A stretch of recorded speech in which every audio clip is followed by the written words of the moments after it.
Assalamualaikum warahmatullahi wabarakatuh. Selamat siang, salam sejahtera buat kita semua. Om Swastiastu, Namo Buddhaya, salam kebajikan. Terima kasih atas kesempatan yang diberikan kepada kelompok kami untuk menjelaskan materi mengenai negara dan konstitusi. Yang pertama, negara merupakan salah satu bentuk organisasi yang ada dalam kehidupan masyarakat. Negara dan konstitusi adalah dui tunggal. Jika diibaratkan bangunan, negara sebagai pilar-pilar atau tembok tidak bisa berdiri kokoh tanpa pondasi yang kuat, yaitu Konstitusi Indonesia. Hampir setiap negara mempunyai konstitusi. Terlepas dari konstitusi tersebut telah dilaksanakan dengan optimal atau belum. Yang jelas, konstitusi adalah perangkat negara yang perannya tidak bisa dipandang sebelah mata. Pengertian bangsa dan negara menurut para ahli. Bangsa adalah sekelompok manusia yang dipersatukan karena memiliki persamaan sejarah dan cita-cita yang mana mereka terikat dalam suatu tanah air. Pendapat Aristoteles, negara adalah komunitas keluarga dan kumpulan keluarga yang sejahtera demi kehidupan yang sempurna dan berkecukupan. Sedangkan menurut John Bodin, negara sebagai pemerintahan yang tertata dengan baik dari beberapa keluarga serta kepentingan bersama mereka oleh kekuasaan berdaulat. Selanjutnya, teori terjadinya negara. Ada beberapa teori, diantaranya yang pertama teori teokrasi, yang kedua teori organik, yang ketiga teori perjanjian, keempat teori kekuasaan, dan yang terakhir teori kedaulatan. Assalamualaikum warahmatullahi wabarakatuh. Oke, pada kesempatan kali ini saya akan melanjutkan presentasi dari saudara saya yaitu Muhammad Sulfatan pada poin kedua, yaitu bentuk negara. Negara memiliki dua bagian, yaitu yang pertama negara kesatuan atau unitaris. Terus yang kedua, yaitu negara serikat atau federasi. Nah, negara kesatuan atau unitaris ini adalah negara yang tersusun tunggal, negara yang hanya berdiri satu negara. Kemudian, negara serikat atau federasi adalah negara yang merupakan gabungan dari beberapa kemudian menjadi negara-negara bagian daripada suatu negara berikut. Berikut negara Indonesia. Berdasarkan berbagai teori terjadinya negara, maka negara Indonesia yang diproklamasikan tanggal 17 Agustus 1945 dapat dijelaskan secara teoritis sebagai berikut, yaitu lahirnya negara Indonesia. Nah, negara Indonesia ini terdiri pada tanggal 17 Agustus 1945 dalam proklamasi kemerdekaan Indonesia yang melahirkan Negara Kesatuan Republik Indonesia. Negara Kesatuan Republik Indonesia bukanlah merupakan tujuan terakhir perjuangan bangsa Indonesia, melainkan merupakan alat untuk melanjutkan perjuangan bangsa Indonesia mencapai cita-cita. Membentuk masyarakat adil makmur, alam sentosa, serta berlandasan Pancasila. Adapun yang terakhir, yaitu unsur-unsur negara, sebagai berikut. Unsur-unsur dalam sebuah negara terdapat beberapa aspek, yaitu pertama, wilayah, kedua, rakyat, ketiga, pemerintah, dan yang terakhir adalah kedaulatan. Baik, sekian dari saya. Untuk penjelasan selanjutnya dilanjutkan oleh saudari saya yaitu Erma. Terima kasih. Konstitusi menurut para ahli. Pengertian konstitusi. Konstitusi pada umumnya bersifat kodifikasi, yaitu sebuah dokumen yang berisi aturan-aturan untuk menjalankan suatu organisasi pemerintahan negara. Namun dalam pengertian ini, konstitusi harus diartikan dalam artian tidak semuanya berupa dokumen tertulis formal. Menurut para ahli ilmu hukum maupun ilmu politik, konstitusi harus diterjemahkan termasuk kesepakatan politik, negara, kekuasaan, pengambilan keputusan, kebijakan dan distribusi maupun alokasi. Konstitusi bagi organisasi pemerintahan negara yang dimaksud terdapat beragam bentuk dan strukturnya terdapat pula konstitusi politik atau hukum akan tetapi mengandung pula arti konstitusi ekonomi. Dewasa ini, istilah konstitusi sering diidentikan dengan suatu kodifikasi atas dokumen yang tertulis, sama halnya dengan Inggris juga memiliki konstitusi, namun tidak dalam bentuk kodifikasi, melainkan berdasarkan pada jurisprudensi dalam ketatanegaraan negara Inggris. Istilah konstitusi berasal dari bahasa Inggris yaitu constitution dan berasal dari bahasa Belanda constitutie, dalam bahasa Latin constitutio constituere, sedangkan dalam bahasa Prancis yaitu constituere, dalam bahasa Jerman yaitu Verfassung Constitution, sedangkan dalam Ketatanegaraan Republik Indonesia diartikan sama dengan Undang-Undang Dasar Konstitusi. Undang-Undang Dasar dapat diartikan peraturan dasar yang memuat ketentuan-ketentuan pokok dan menjadi satu sumber perundang-undangan.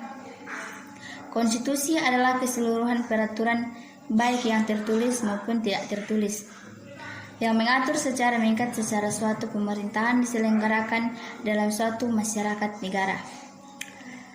Pengertian konstitusi menurut para ahli.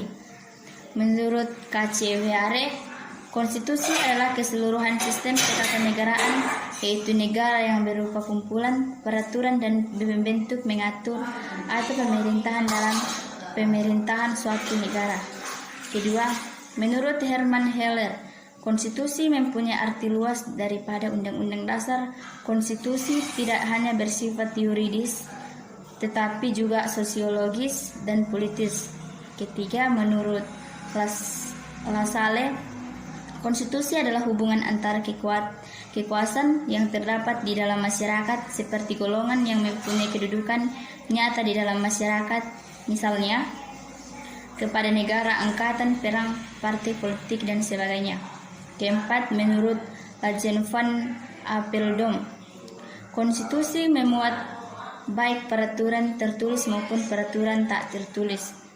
Kelima, menurut Koemimanto Soetopowiro, istilah konstitusi berarti menetapkan secara bersama. Menurut Charles Schmitt, membagi konstitusi dalam pengertian Charles Schmitt membagi konstitusi dalam 4 pengertian, yaitu Pertama,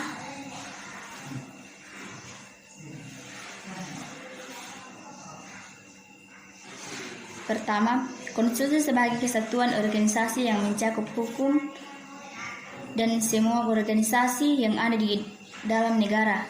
Kedua, konstitusi sebagai bentuk negara. Ketiga, konstitusi sebagai faktor integrasi.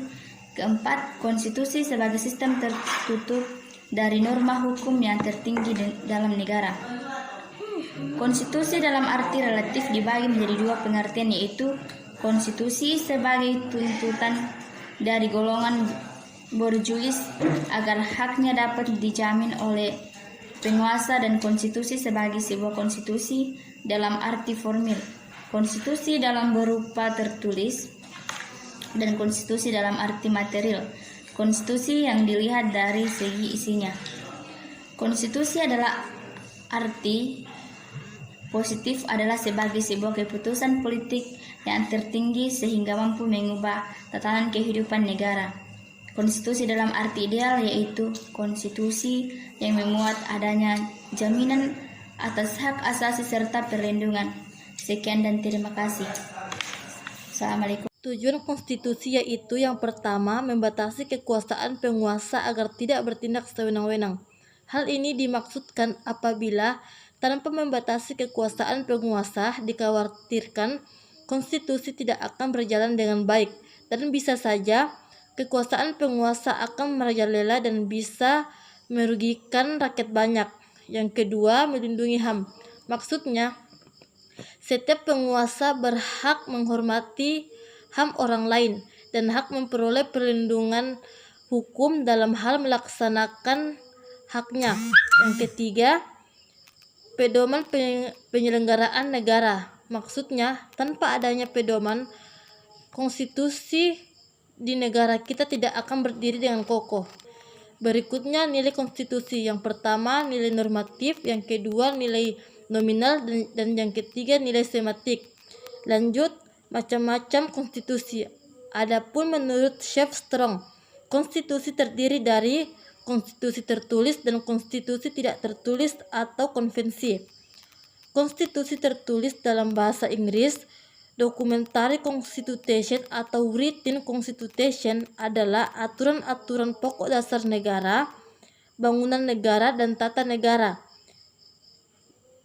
Demikian juga aturan dasar lainnya yang mengatur kehidupan suatu bangsa di dalam persekutuan hukum negara.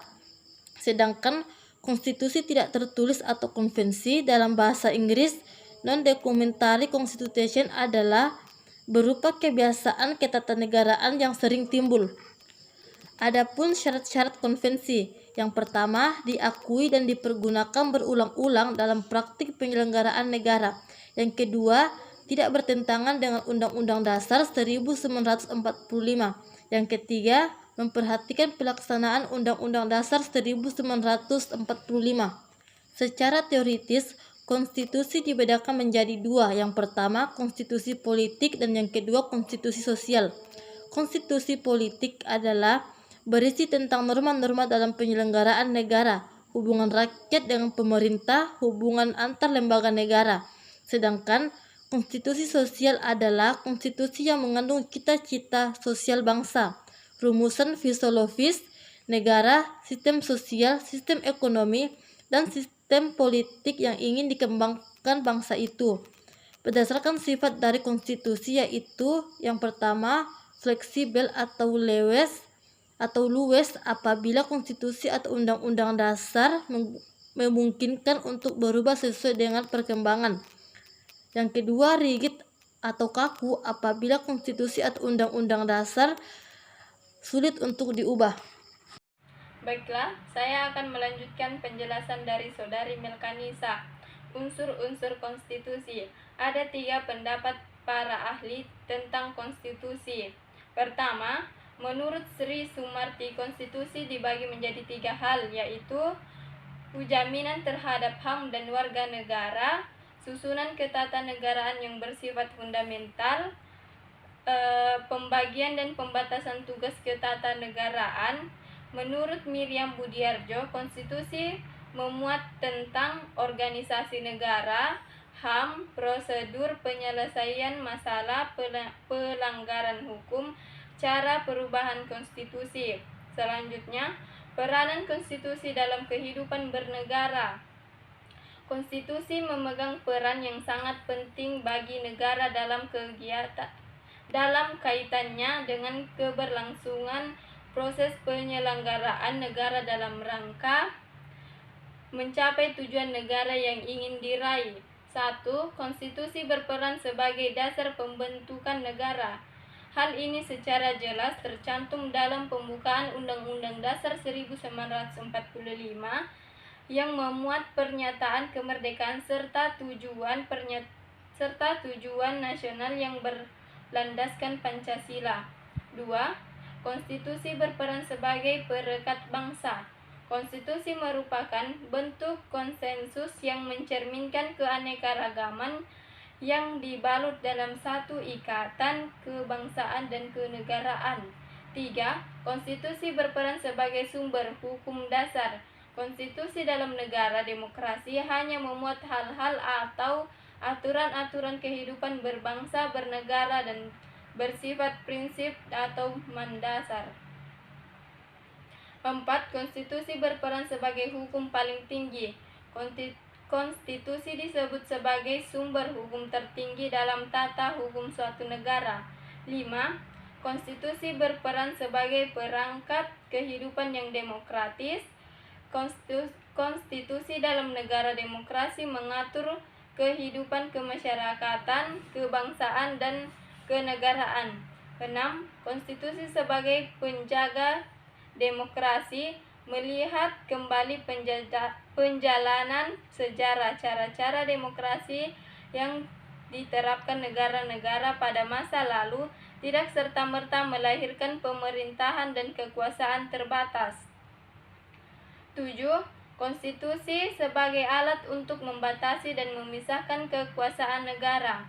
Pada hakikatnya, konstitusi memuat batasan-batasan tentang kekuasaan negara. 8.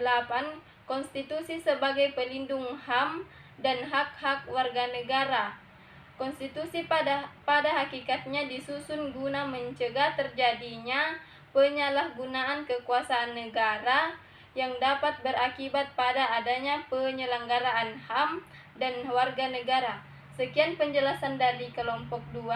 Jika ada kekurangan dan kelebihan kata, mohon dimaafkan dan saya akhiri. Wabillahi taufiq wal hidayah. Wassalamualaikum warahmatullahi wabarakatuh.